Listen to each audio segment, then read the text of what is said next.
97% யாருமே இந்த வீடியோக்கு லைக்கும் சப்ஸ்கிரைபும் பண்ணுறதில்ல, மறக்காமல் பண்ணிடுங்க. 100 வருஷத்துக்கு மேலே பயன்பாட்டில் இருந்த பாமன் பிரிட்ஜை பற்றி தெரிஞ்சுக்கலாமா?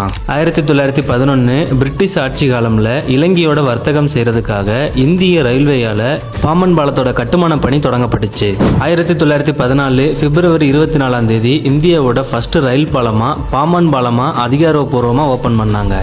1964 டிசம்பர் மாதம் தனுஷ்கோடியில் ஏற்பட்ட புயலால் இந்த பாமன் பாலமே பெரும் சேதம் அடைஞ்சது. அப்போது ஸ்ரீதரன் அவர்களோட தலைமையில் இருந்த இன்ஜினியர்ஸ் டிபார்ட்மெண்ட்டு 46 நாள்ல இந்த பாலத்தை சரி செஞ்சு சாதனை படைச்சாங்க.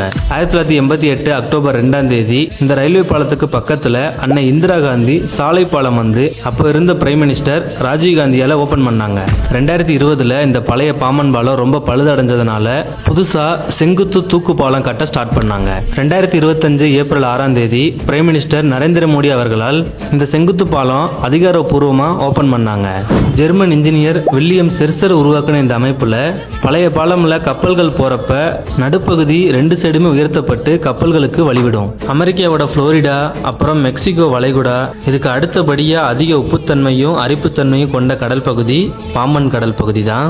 இந்த பாமன் பாலத்தோடைய கிலோமீட்டர்னு பாக்குறப்ப 2.06 கிலோமீட்டர் டிஸ்டன்ஸ் ஆகும். பழைய பாமன் பாலத்தை எடுத்துட்டீங்க அப்படின்னா 10 கிலோமீட்டர் பெர் ஹவர்ல தான் போகும். அதனால இந்த பாலத்தை கடக்கிறதுக்கு 12 இருந்து 15 நிமிஷம் வரைக்கும் டைம் ஆகும். இப்ப இருக்கிற புதிய பாலம்னு பாக்குறப்ப 75 கிலோமீட்டர் ஸ்பீட்ல போற அளவுக்கு வடிவமைச்சிருக்காங்க. அதனால இந்த புதிய பாலத்தை ஒரு 2 நிமிஷத்திலேயே கடந்துடுறாங்க. கடலுக்கு நடுவுல ஒரு ட்ரெயின் போற மாதிரி ட்ரெயின் பாலம், அதுக்கு பக்கத்துல காரு பஸ் எல்லாம் போற மாதிரி ஒரு சாலை பாலம், இந்த கடல்ல கப்பல்லாம் கிராஸ் ஆகுற மாதிரி கப்பல் போக்குவரத்து பாதை அமைஞ்சு இப்பவும் கம்பீரமா காட்சி அளிக்குது நம்ம ஊரு பாலம்.